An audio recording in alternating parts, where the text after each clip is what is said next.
Buenas tardes a todos. Hoy seguimos con el segundo diálogo del proyecto Hacia dónde va la relación transatlántica, un proyecto que realiza la Fundación PAES y que financia el Ministerio de Exteriores de España. Hoy vamos a hablar de Ucrania, de Ucrania y también del gasto militar, que es una conversación que últimamente va conjuntamente, son temas muy vinculados. Y para ello contamos con dos panelistas de excepción. Contamos con Andrew Smith, que es ex representante especial del secretario general de las Naciones Unidas y hoy en día senior fellow de muchísimos think tanks europeos, pero yo diría que Andy es un hombre que soluciona conflictos, si podemos decir, o por lo menos que sabe mucho de conflictos.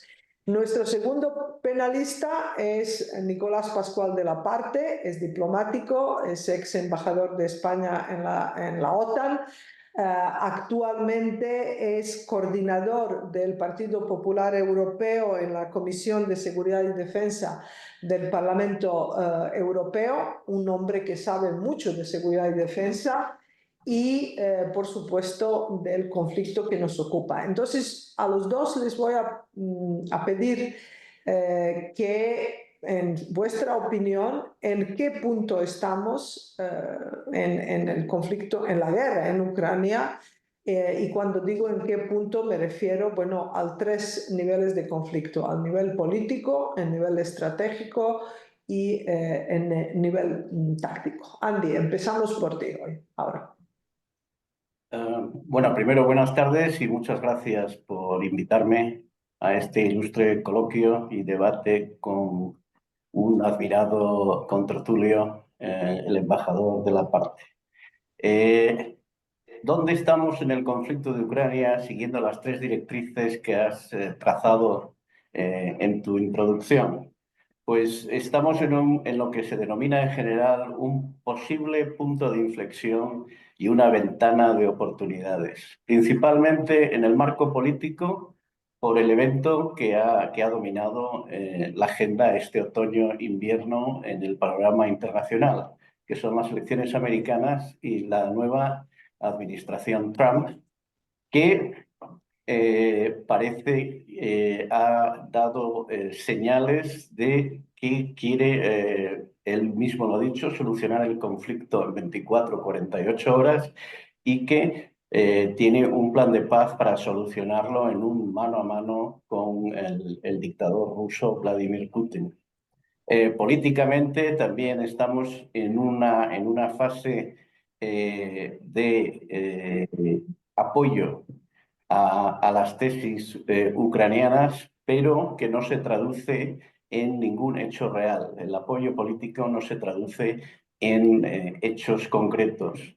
Lo digo por tres razones: la debilidad de los gobiernos, sobre todo el francés, que hoy en día tiene una moción de censura o de confianza; las elecciones en Alemania en febrero del año que viene; y, por supuesto, el gran cansancio político que existe en la comunidad occidental y sobre todo en el sur global sobre el conflicto de Ucrania, que viene a raíz de la agudización de conflictos en otras áreas del mundo. Uno es Oriente Medio y otro es la reactivación del Indo-Pacífico. Los eventos en las últimas 24 horas de Corea nos han recordado a todos cuáles son los otros aspectos en la agenda internacional.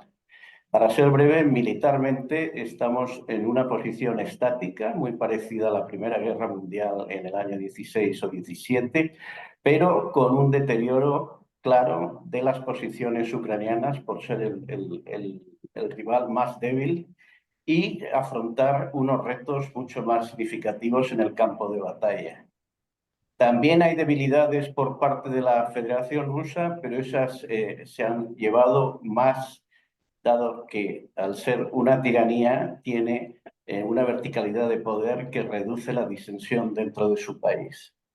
Y finalmente hay un sentimiento de que hay que renovar ideas, por lo tanto, han adquirido protagonismo varias iniciativas que hasta ahora son más visiones e ideas que planes actuales para resolver el conflicto, y en esto estoy hablando política, militar y socialmente. Y lo dejo ahí por el momento. Nicolás, ¿cómo lo ves tú? Muchas gracias por invitarme, Mira, a esta entrevista en la Fundación FAES, y un placer estar con mi amigo Andrew al otro lado de la pantalla. Pues efectivamente, yo coincido plenamente con el análisis inicial que ha hecho Andrew, y diré que, bueno, todo el mundo sabe que esto empezó siendo un intento de blitzkrieg, de guerra relámpago por parte de Putin para desembarazarse de Zelensky, de su régimen, y de imponer un régimen títere. No le salió. La jugada nos hemos convertido en una guerra de desgaste. Una guerra de desgaste que ya va a entrar dentro de poco en su tercer año. Y por tanto, desde el punto de vista político, para responder concretamente a tu planteamiento, creo que nos estamos acercando al momento de negociar una paz.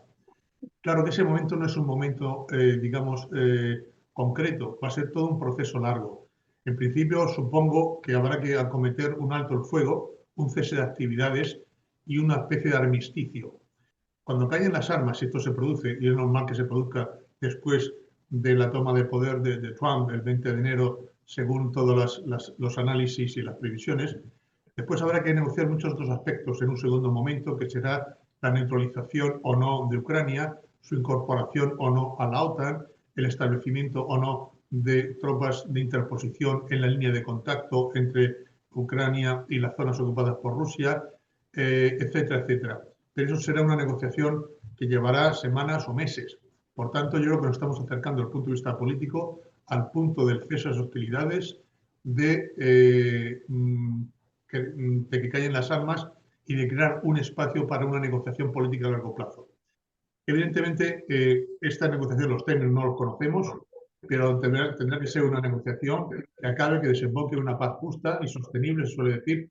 Solamente si es justa puede ser sostenible, evidentemente. Si no es justa, no lo será. Imaginemos, por ejemplo, que si no es así, Putin se verá obligado a mantener sobre el terreno ocupado en Ucrania un contingente no pequeño de tropas. Podría ser de 200 o 300.000 efectivos. ¿Durante cuánto tiempo? La economía rusa se puede permitir ese lujo de mantener tantas tropas en suelo extranjero, que además estarían continuamente bajo la amenaza de una guerra de guerrillas por parte del ejército ucraniano, que no olvidemos que hoy día es el ejército más potente de Europa, que además ha sido testado en el campo de batalla y puesto a prueba. Es decir, hay muchísimas incógnitas abiertas, pero efectivamente nos estamos acercando a ese momento de alto el fuego, y por tanto las dos partes, tanto Rusia como Ucrania, tienen que tratar de avanzar sus posiciones para, cuando se sienten en esa mesa, estar en la posición de fuerza más conveniente para ellos. Desde el punto de vista militar, viene lógicamente dictaminado por lo que acabo de decir. Se están apresurando, se están intensificando los bombardeos, los ataques sobre el terreno, para tratar, como digo, de sentarse en la mesa negociadora ambas partes la mejor cuestión posible. Y desde el punto de vista estratégico nos encontramos en un marco muy debilitado para Europa, en el cual tenemos unas elecciones alemanas el 23 de febrero del año que viene. Por lo tanto, Alemania ahora mismo está en un impasse. La Unión Europea, como consecuencia de este impasse alemán, se encuentra también en una cierta ralentización, tanto la Comisión como el Parlamento como el Consejo, y en Francia tenemos una crisis inminente, y Estados Unidos en un periodo de transición de presidencias. Es decir, estamos en un periodo de transición que no ayuda para nada a coordinarnos entre nosotros, entre las potencias occidentales. Sí. Bueno, Nicolás, tú has mencionado que estamos en un punto de inflexión y que estamos en un punto donde debemos pensar en un proceso de paz que no va a ser sencillo. Hace 2 días el secretario general de la OTAN, Mark Rutte, dijo: debemos dejar de hablar de un acuerdo de paz y enviar más armas a Ucrania. Esto es una declaración suya. Obviamente es para europeos, quizás también para los estadounidenses, pero lo cierto es que la venidera administración Trump y Donald Trump mismo, aparte que ha dicho que va a acabar en 24 horas la guerra en Ucrania, ya ha nombrado un representante al general Kellogg, que no ha propuesto un plan de paz abierto, pero lo que ha publicado hasta ahora en artículos en las revistas especializadas, más o menos podemos intuir de qué se trata. Y este plan de paz realmente, si intuimos de qué va hacia una dirección que no va a ser una paz justa, ¿no? Entonces, primero empiezo otra vez por Andrew. ¿Hasta qué punto estas ideas de General Kellogg pueden tener realmente una base para futuras negociaciones? ¿Pueden servir para ello o no?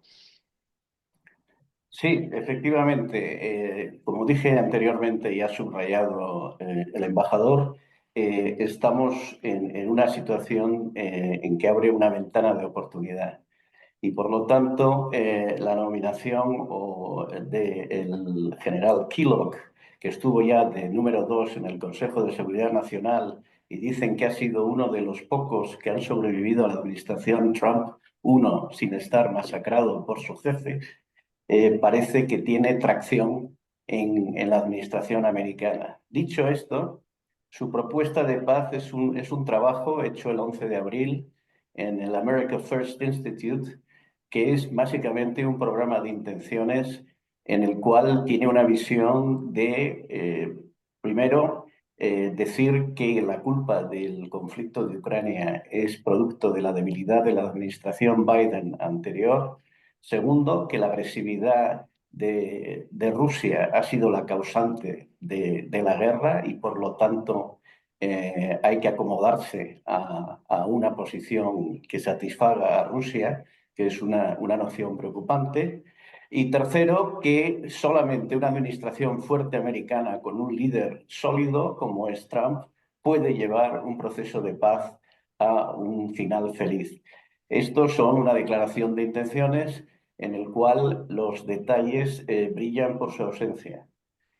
También hay que mirar que en estos momentos esta ventana de oportunidad ha sido aprovechada por los dos líderes.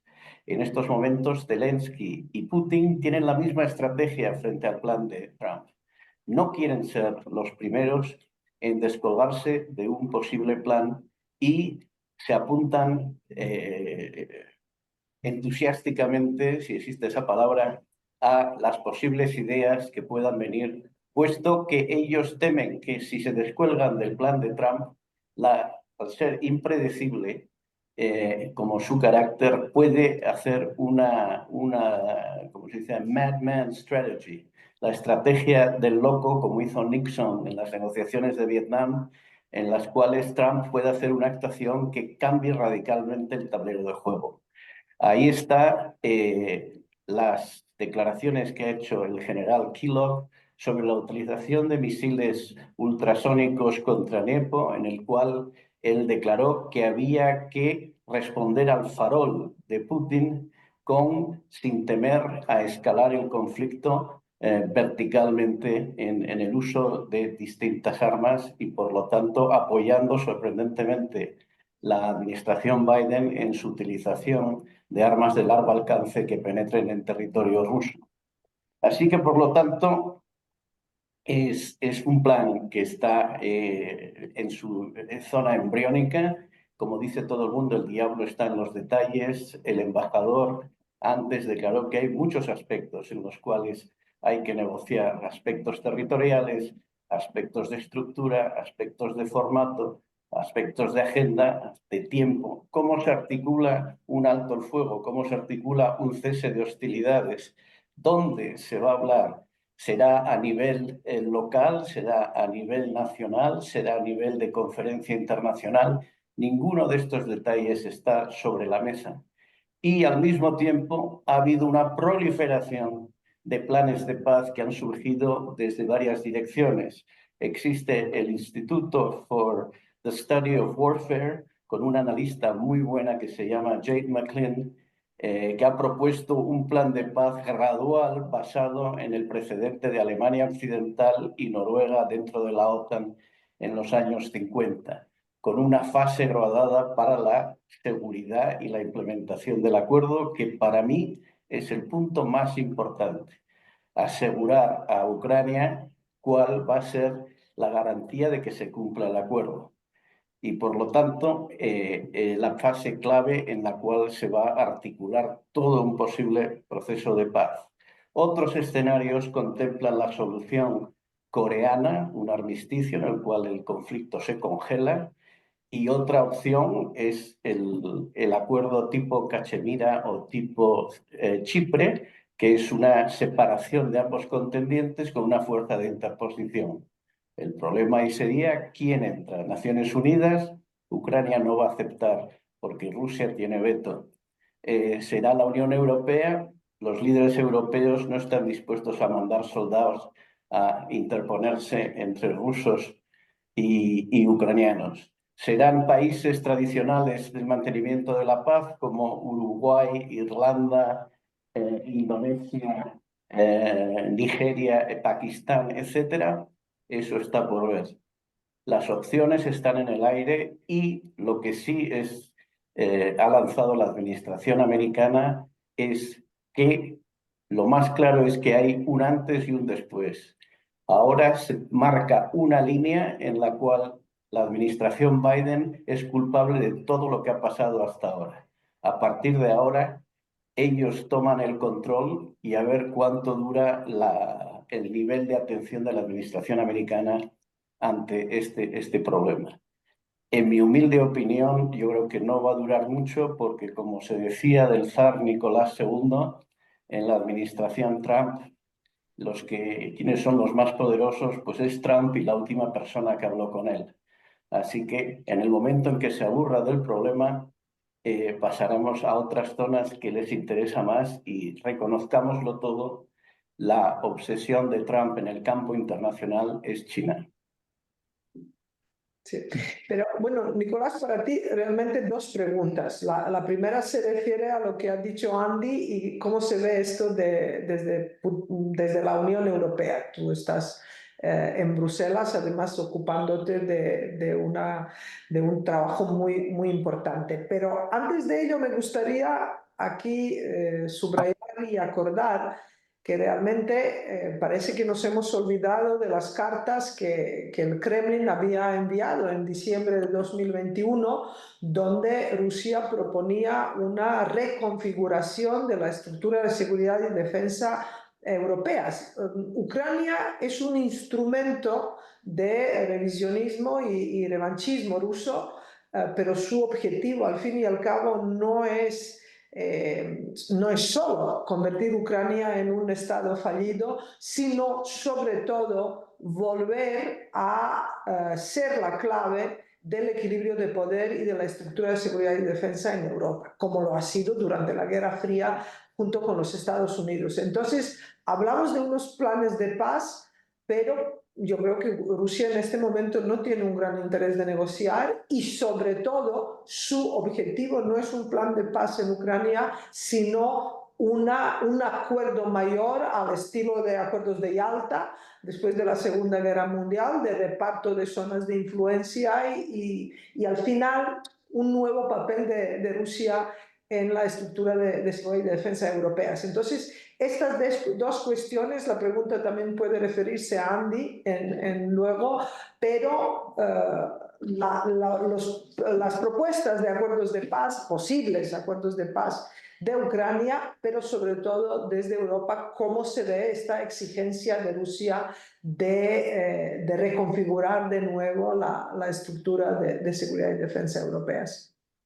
Estoy totalmente de acuerdo con tu análisis. Mira, cualquier acuerdo de paz que se alcance en Ucrania será válido, será eficaz y será sostenible si se inserta en un acuerdo mucho más amplio de reconfiguración de las relaciones de seguridad en el continente europeo. Eso nos va a llevar a una reflexión muy profunda a medio y largo plazo sobre qué relación tenemos que tener o queremos tener con la Rusia de Putin.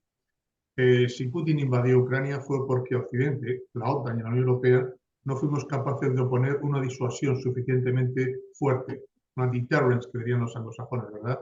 Y no teníamos una disuasión fuerte, ni política, ni militar, ni siquiera económica, y por tanto Putin pensó que era el momento, que había llegado el momento del aventurerismo político de invadir Ucrania.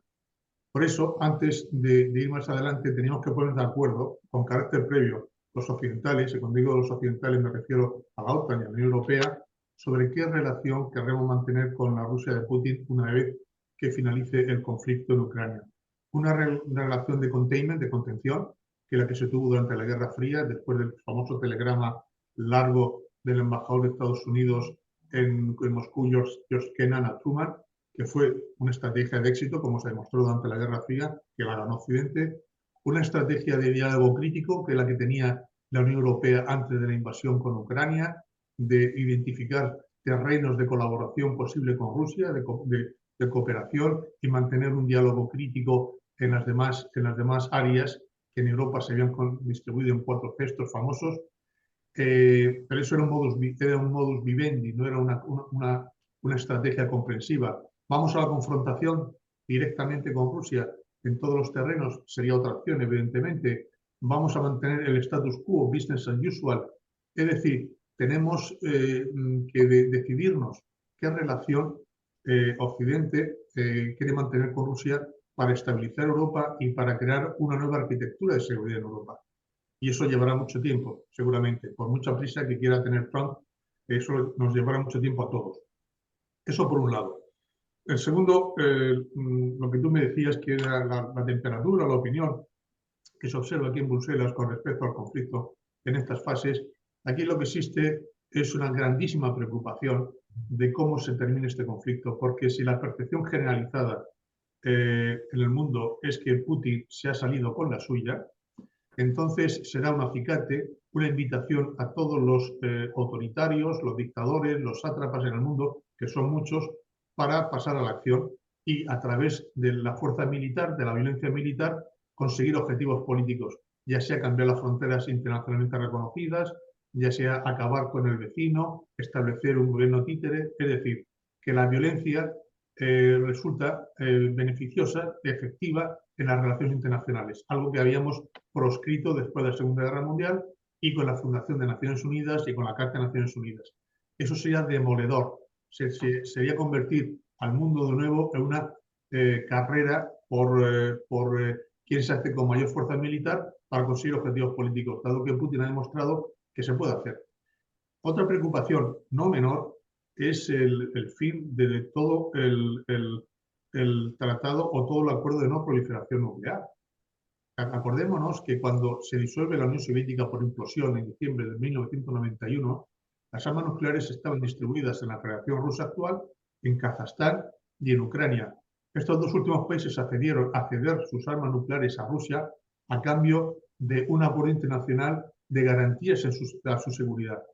El acuerdo con Ucrania de Budapest de 1994, quiero recordar que lo suscriben Estados Unidos, Rusia y el Reino Unido. Después se añadieron en un momento posterior Francia y Alemania. O sea, Rusia salió como valedor, como garante de la independencia y de la soberanía de Ucrania a cambio de la cesión de las armas nucleares.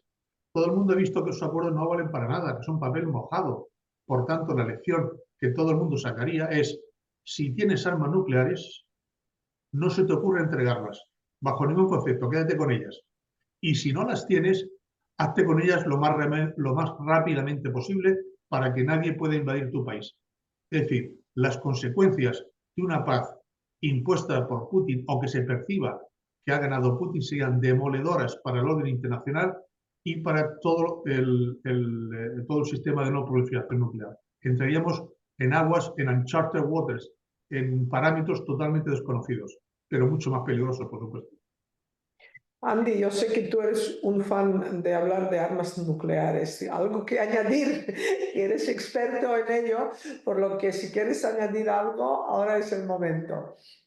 No, me gustaría puntualizar y reconfirmar las propuestas y el análisis del embajador. Y quería subrayar 2 cosas principalmente. Una, estoy de acuerdo en que la disuasión se basa en capacidad y en credibilidad. La capacidad existe, la credibilidad es lo que falla en Occidente y sobre todo en la OTAN y en la Unión Europea. Estamos ante una posición muy problemática, como apunta el embajador, en el cual la credibilidad está en un punto tan bajo que el artículo 5 de la OTAN ya no inspira garantías totales a ciertos miembros de la Alianza Atlántica y países europeos, sobre todo los fronterizos con Ucrania y con la Federación Rusa. Y por lo tanto, la fundación para ellos es la elección de que o tienen el compromiso de que, como dijo Jim Baker en el año 90, Estados Unidos defenderá cada pulgada de territorio de la OTAN, Estados Unidos, no la OTAN, o ellos mismos iniciar un proceso de adquisición de armas nucleares.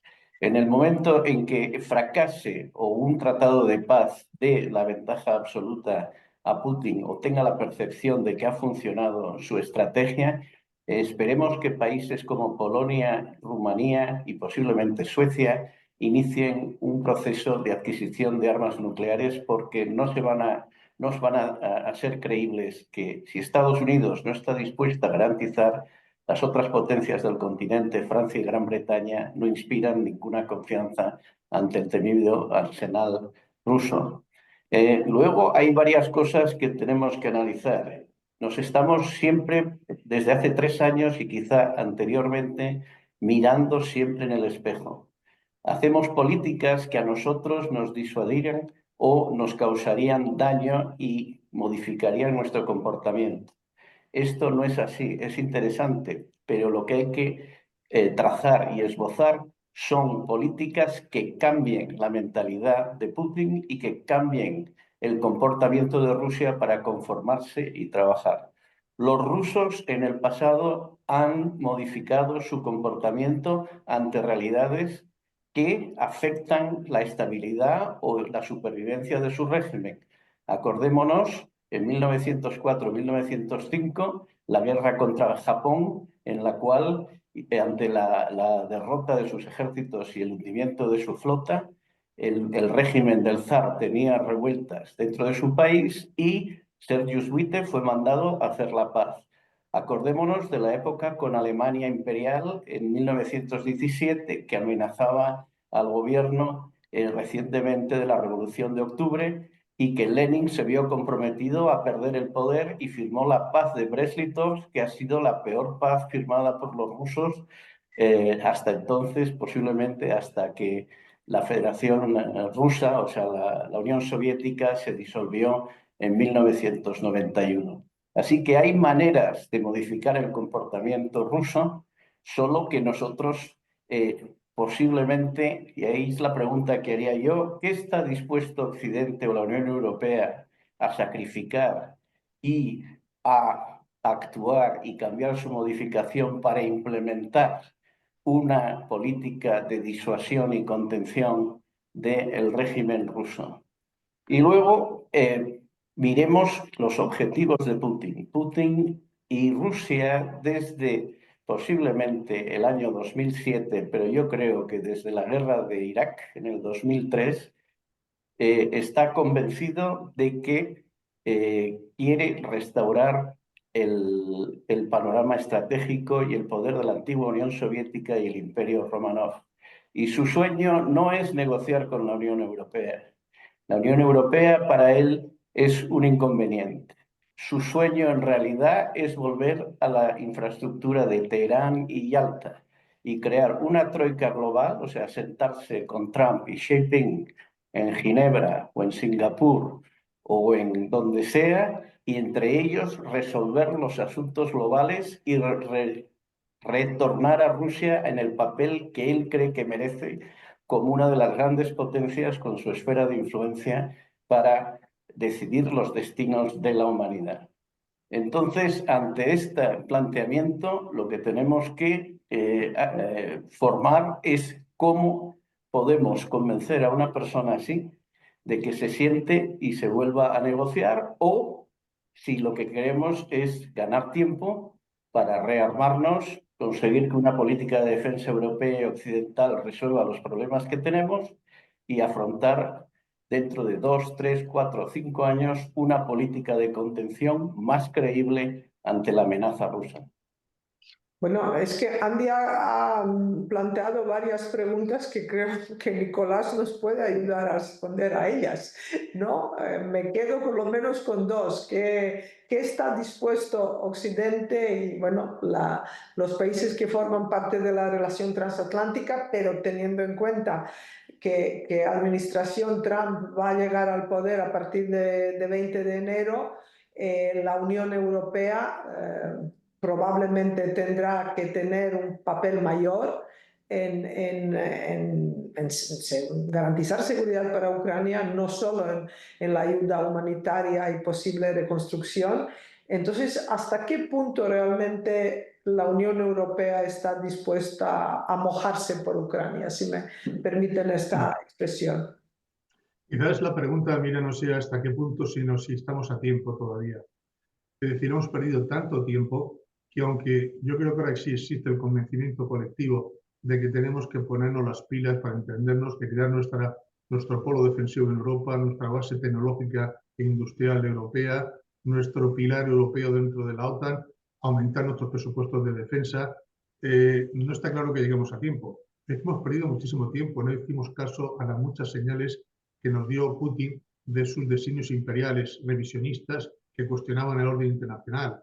Desde 2007 y desde 2008, Putin dijo claramente desde la célebre comparecencia en la Wehrkunde, la Conferencia Internacional de Defensa de Múnich, que Rusia no estaba contenta con el papel que se había adjudicado en la posguerra, en la posguerra fría, y que por tanto que él quería cuestionar y revisar todos los principios y los parámetros de la seguridad en la cual de alguna forma se encerraba Rusia.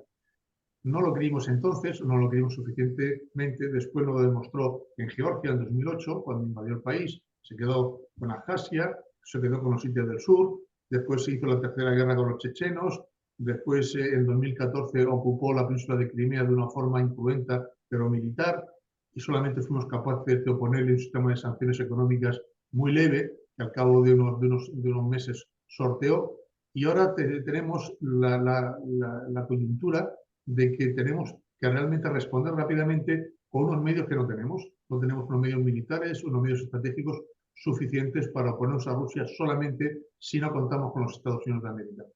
Y por tanto, ya no se trata simplemente de aumentar los presupuestos de defensa de los países de la Unión Europea, que también, que ya el 2% ya no es el techo. El 2% que fue el compromiso que adquirimos todos los socios de la OTAN en Gales en 2014, ahora se considera un suelo. Ahora ya se habla del 3 y del 4%. Es que ahora Trump ha dicho que va a llamar por teléfono bilateralmente a los líderes de todos los países europeos que no han cumplido con el 2%. A mí me gustaría escuchar alguna de esas conversaciones bilaterales, ¿verdad? Pero es que no es solamente, quiero decir, formar un oficial de Marina, del Ejército del Aire, un piloto, dura 4 o 5 años.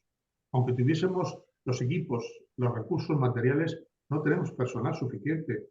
Como digo, cuesta 4 o 5 años formar a un piloto o formar a un oficial. Tenemos que cambiar también la opinión pública de nuestros países que ha estado acostumbrado durante 2 generaciones a vivir de los llamados dividendos de la paz. Es decir, de que no nos íbamos a enfrentar ya nunca más a un conflicto en el continente europeo y que en cualquier caso contamos con la seguridad, con la garantía y con el aval de los Estados Unidos, su fuerza nuclear y la OTAN. Eso no se consigue de la noche a la mañana y por mucho que queramos acelerar, y yo creo que existe la voluntad política de hacerlo, no sé si la Unión Europea llegará a tiempo para crear esa disuasión creíble que es necesaria para evitar ulteriores aventurerismos políticos y militares de Putin. Eso vamos a ver qué piensa hacer en Moldavia Putin o qué piensa hacer en Georgia. Es decir, nos da tiempo para crear rápidamente ese sistema de disuasión. Pues esa es la gran cuestión. Andy, yo te he oído esta mañana hablar del posible coste de reconstrucción de Ucrania has mencionado una cifra de entre 300 y 400 mil billones de dólares o euros, no importa, en próximos 10 años. Eso, hablamos por supuesto que las garantías de seguridad son imprescindibles. En este momento yo no veo quién las podría dar excepto la OTAN. Tampoco veo el demasiado interés de los Estados Unidos en ello, y sin los Estados Unidos esto es imposible. Pero ¿puede Europa por lo menos afrontar el coste de reconstrucción de Ucrania? Porque cada día hay una mayor destrucción, ¿no? De infraestructuras, de ciudades, de eso, ¿quién lo va a pagar y cómo? Bueno, teniendo aquí a un embajador que está en Bruselas, las posibilidades de que Europa afronte el gasto quizás los explique él mucho mejor. Pero inicialmente, tres puntualizaciones. Son 300.000 millones, 450.000 cada año durante 10 años para reponer las infraestructuras y poner al país en una parrilla de salida para que no sea un Estado fracasado. Eso significaría, y me va a corregir el embajador porque mis cifras están un poco en el aire y ya soy un poco mayor, eso supondría entre el 1,5 y el 2% del PIB de la Unión Europea. Posiblemente sea asumible financieramente y económicamente, pero políticamente es una tarea muy complicada dado el punto en que están los países de la Unión Europea. Sobre todo, los medios de financiación que se utilizaron durante la pandemia, que es mutualización de la deuda, ya no tienen el consenso que tenían antes.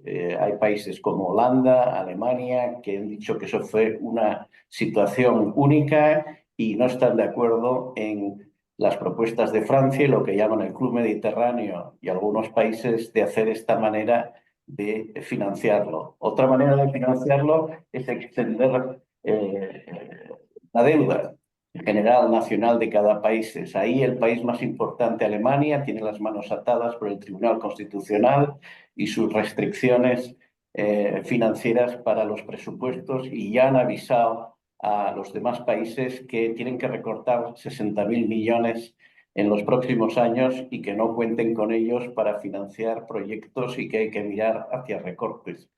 Por lo tanto, ese es un punto cuestionable de cómo se va a financiar. Otra fuente de financiación hubieran sido los países del Golfo Pérsico y otros países tradicionales como Japón, por ejemplo, o los anglos extendidos, Australia, Nueva Zelanda, etc.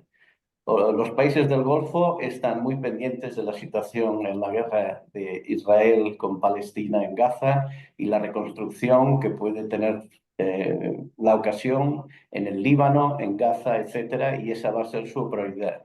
Los otros países, su prioridad va a ser el Indo-Pacífico. Y la otra fuente, que es Estados Unidos, ya ha indicado que durante los últimos 3 años ellos han financiado y han apoyado el esfuerzo bélico de Ucrania y que el esfuerzo ellos ya se lo pasan a los europeos.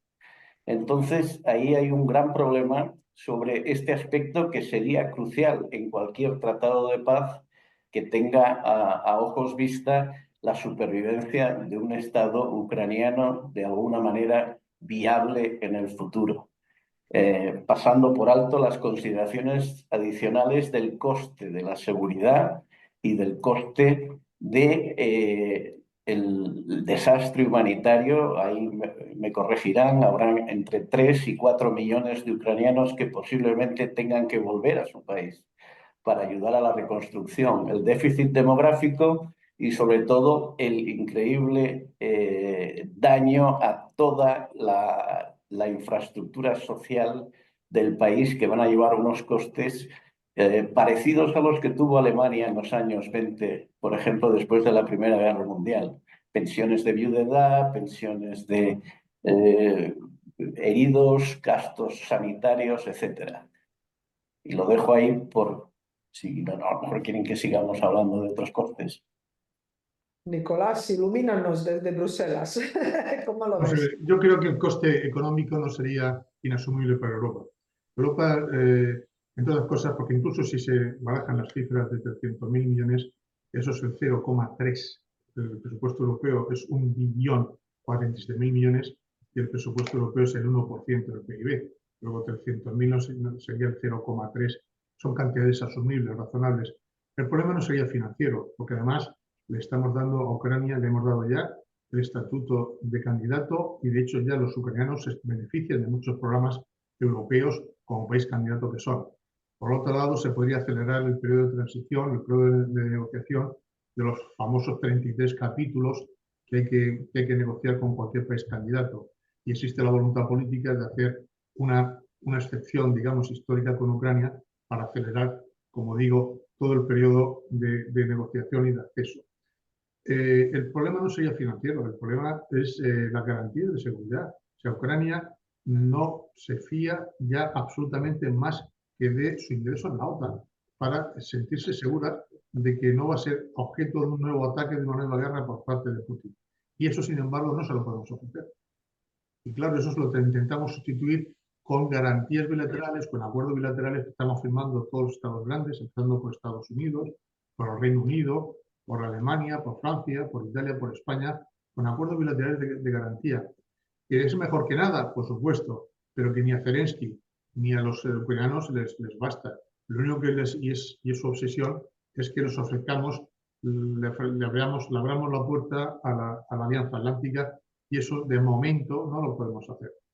Por tanto, vamos a centrarnos en que efectivamente la factura de la reconstrucción caerá enteramente sobre Europa, eso ya lo sabemos.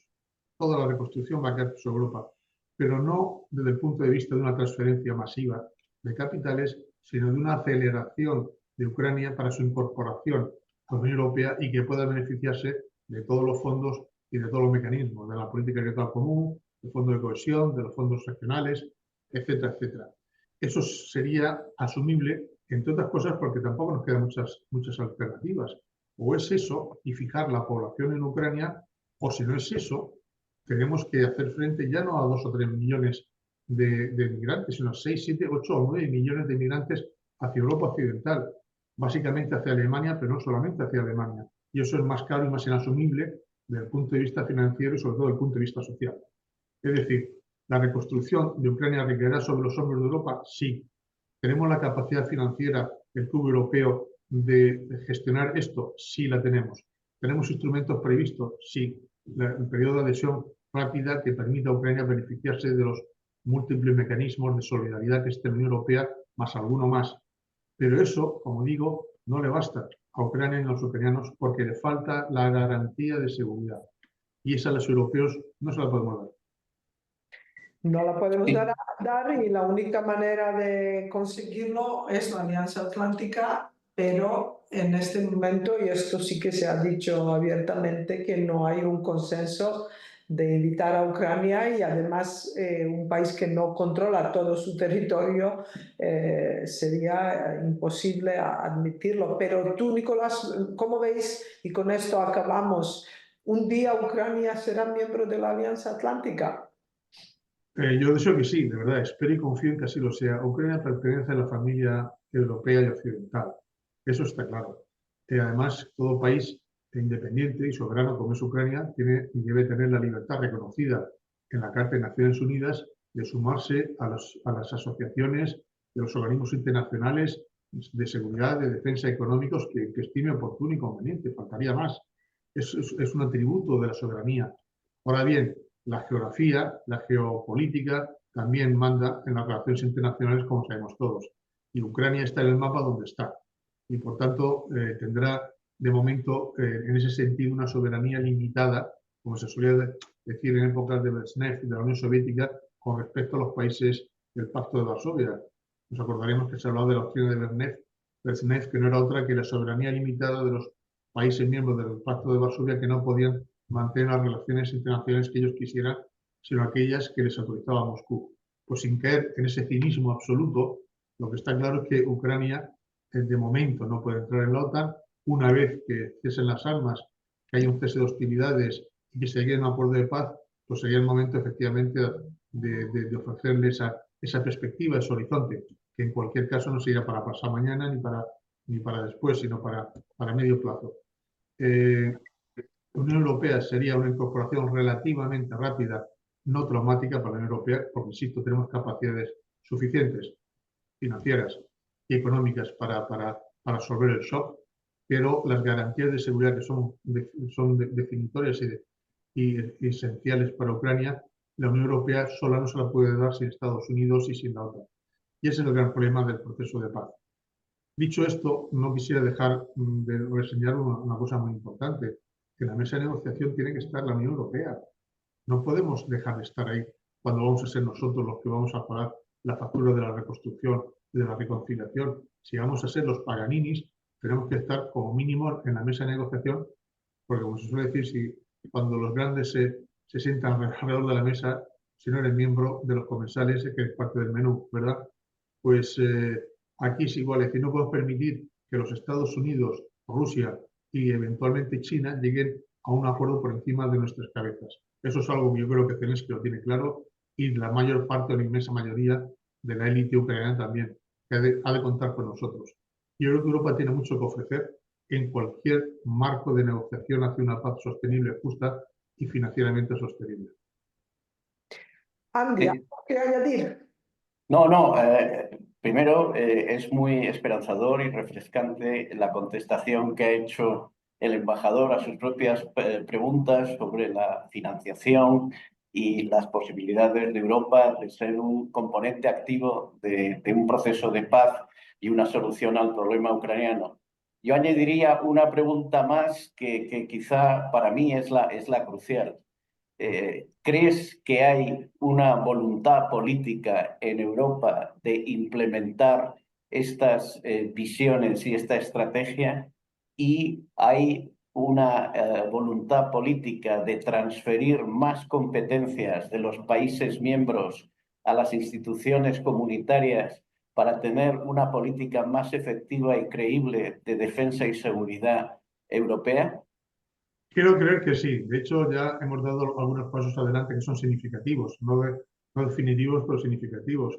Hemos creado la figura del comisario de defensa, que no existía, en la figura de Kubilius, de Andrés Kubilius, un compañero del Partido Popular Europeo, es amigo mío, fue primer ministro, como sabemos, de Lituania en 2 ocasiones y es un gran político. Veremos lo que puede o lo que le dejan hacer, pero por lo menos ya está la figura constituida. Hemos acordado lanzar una estrategia europea de seguridad que se tiene que declinar ahora en un programa europeo de la industria de la defensa europea.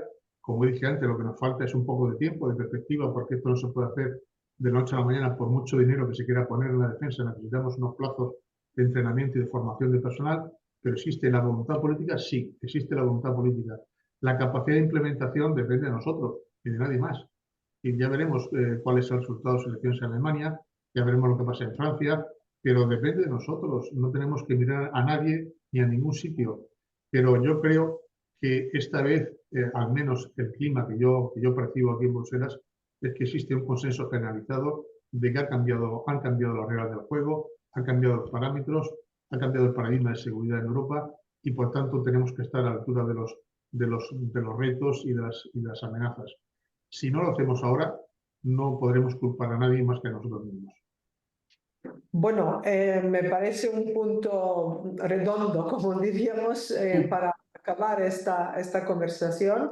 Me alegra que haya un willpower, que haya una voluntad de poder y de hacer cosas y sobre todo una capacidad también en la Unión Europea. Me queda solo agradeceros muchísimo vuestro tiempo y ya sabéis que siempre sois muy bienvenidos a las conversaciones de la Fundación FAES. Muchas gracias. Pues muchísimas gracias, Andrew. Mira, a vuestra disposición siempre. Muchas gracias, embajador. Muchas gracias, Mira, por la invitación y una agradable discusión. Hasta luego. Hasta luego.